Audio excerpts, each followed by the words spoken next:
Bonjour à tous, ce matin je vous retrouve pour un petit podcast dans lequel je vais vous parler des pensées négatives et pourquoi le fait de supprimer toutes nos pensées négatives de notre vie est mauvais pour nous et pour notre magie.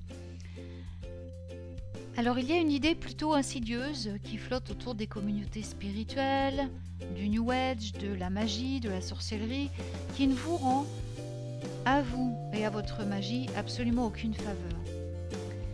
Il est courant que les gens pensent que pour être une bonne sorcière ou une bonne personne spirituelle, on doit éviter complètement de penser et de ressentir des émotions négatives.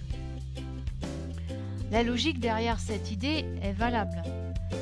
Ce que je veux dire, c'est que si nous manifestons de la magie avec nos pensées, est-ce qu'on ne devrait pas éviter effectivement de manifester négativement ? Donc nos pensées négatives, nos inquiétudes, nos émotions désagréables ne se manifesteraient-elles pas aussi facilement que nos émotions positives ? Peut-être même qu'elles se manifestent plus facilement que nos émotions positives. En plus, évidemment, c'est pas comme si tout ce qui était négatif allait nous faire du bien. Alors pourquoi est-ce qu'on ne devrait pas se débarrasser de ces pensées négatives ? En fait, convaincre les gens de renoncer à leurs pensées négatives est une chose vraiment facile, mais c'est un piège. Et aujourd'hui, je vais vous expliquer pourquoi. Alors pour commencer, nous allons devoir jeter un coup d'œil à la source de cette idée. Cet évitement militant de la négativité prend ses racines dans la loi de l'attraction. Alors, tout le monde connaît la loi de l'attraction. Cette loi stipule qu'un certain type d'énergie attire l'énergie semblable. L'énergie que vous détenez et sur laquelle vous vous concentrez est l'énergie que vous obtiendrez avec davantage de d'accord. Donc si vous vous sentez aimé, vous allez attirer plus d'amour. Si vous vous sentez abondant, vous trouverez à vivre dans la conclusion, exécutez le problème survient lorsque vous appliquez cette idée à la pensée négative. Si vous vous concentrez sur à quel point vous êtes touché, eh bien, n'attirez-vous pas le problème financier. Il est facile de comprendre pourquoi cela conduit les gens à essayer d'éviter une focalisation négative. Et bien que ça puisse fonctionner dans certains cas, eh bien, essayer de mettre en œuvre cette idée en tant que politique générale peut entraîner des problèmes. La tendance inquiétante à blâmer les victimes au sein de nos collectivités n'est pas la moindre. Par exemple, quand quelqu'un dans une communauté magique a un malheur qui lui arrive, les circonstances sont d'abord accueillies, souvent avec une certaine sympathie, ouais, pas sûr. Mais j'ai entendu plus que juste voir le murmure dans les gens sur la façon dont ils manifestaient leur propre joie. Qu'il s'agisse d'un cancer, d'un partenaire infidèle, de problèmes financiers ou d'autres choses, les gens trouvent d'une manière ou d'une autre un moyen finalement de blâmer cette personne pour parler et ramener l'attention à eux et sur leur propre souffrance. Même dans les cas où c'est vrai, ce genre de blâme pour la victime est toxique. Cela détruit tout espace où la victime a pu trouver et la croissance au sein de sa communauté et garantit qu'elle va se sentir sans soutien, seule et parfois même honteuse. Ce n'est pas à ça que servent les communautés spirituelles. Nous devrions nous soutenir et nous aimer à travers nos malheurs et nos erreurs. Ajoutez à cela le fait que la négativité banale est bien moins puissante que l'émotion positive. Bien que oui, il soit tout à fait possible d'attirer des choses nocives dans votre vie, il faut beaucoup plus de concentration pour le faire que de concentration positive. Plus que probablement si vous attirez des choses indésirables dans votre vie, ce ne sont pas les pensées négatives conscientes qui causent la situation indésirable.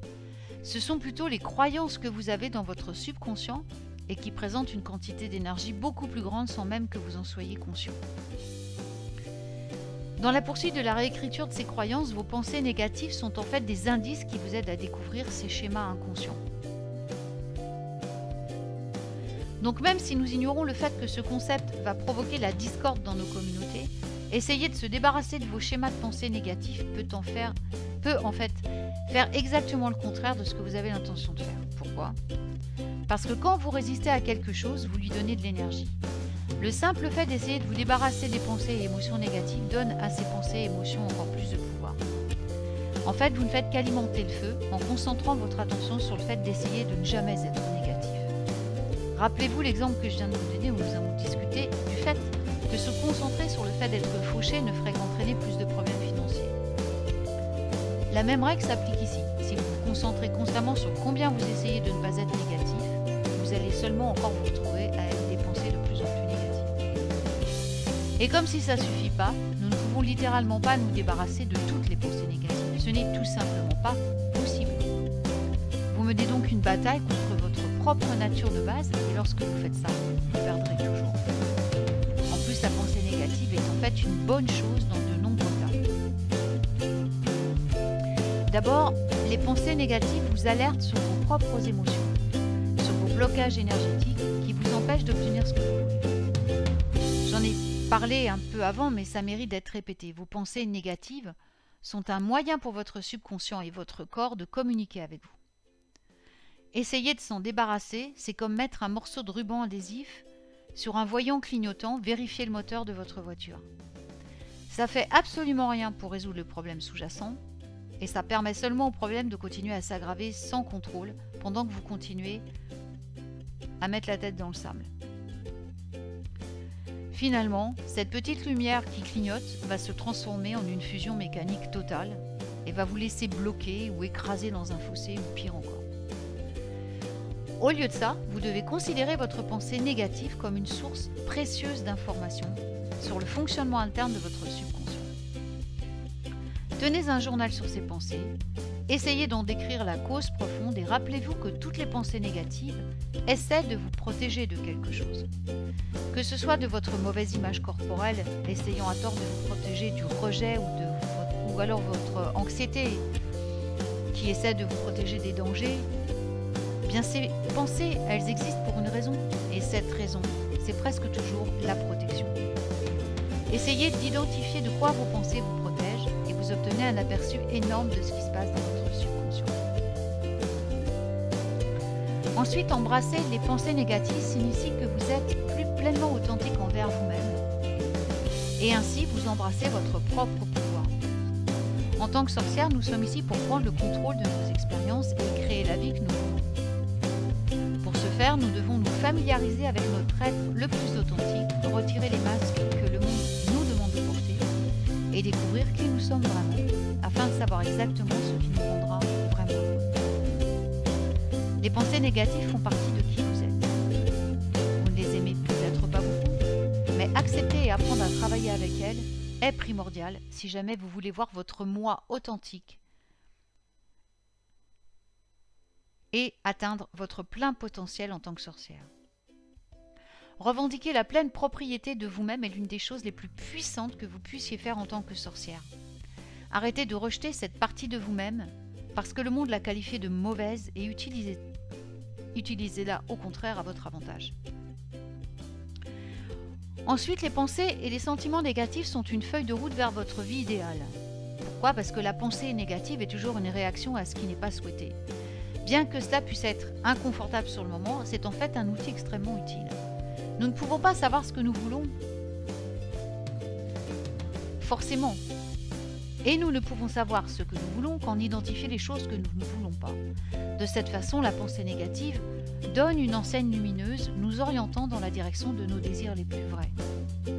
La sorcellerie consiste à reprendre le contrôle, créer la vie que vous voulez, n'est-ce pas ? Les pensées négatives vous donnent une direction claire à suivre pour atteindre cet objectif, vous permettant d'affiner votre volonté et d'aller de l'avant avec un objectif. Alors comment est-ce qu'on peut gérer les pensées négatives ? Donc se débarrasser de toutes les pensées négatives, ce n'est pas la solution. Qu'est-ce qu'on peut faire alors contre ces pensées négatives ? Est-ce qu'on va continuer à les laisser sévir et empoisonner nos humeurs pour toujours ? Ce n'est pas la bonne option, ce n'est pas, la seule option, heureusement. Pour beaucoup d'entre nous, les pensées négatives peuvent être si graves qu'elles deviennent désordonnées et présentent à ce moment-là des maladies mentales telles que l'anxiété, dépression, dissociation. Ces choses ne doivent absolument pas être ignorées. De cela, les personnes ayant une vision sûre de leurs pensées négatives peuvent prendre des mesures pour tirer le meilleur parti de leurs pensées tout en améliorant leur bonheur, leur santé et leur croissance spirituelle. Donc la première étape, c'est d'être à l'aise avec l'idée que vous et vos pensées êtes deux choses distinctes. Si vous débutez dans cette idée, cela peut prendre un peu de temps pour vous y habituer. Donc si elle ne s'intègre pas immédiatement, laissez-lui simplement un peu de temps. Vous n'êtes pas vos pensées. Au contraire, vos pensées sont quelque chose qui se passe dans votre esprit. Et vous les observez. Apprendre à reconnaître cette séparation entre soi et la pensée est un clé de la stabilité émotionnelle et du bonheur à long terme.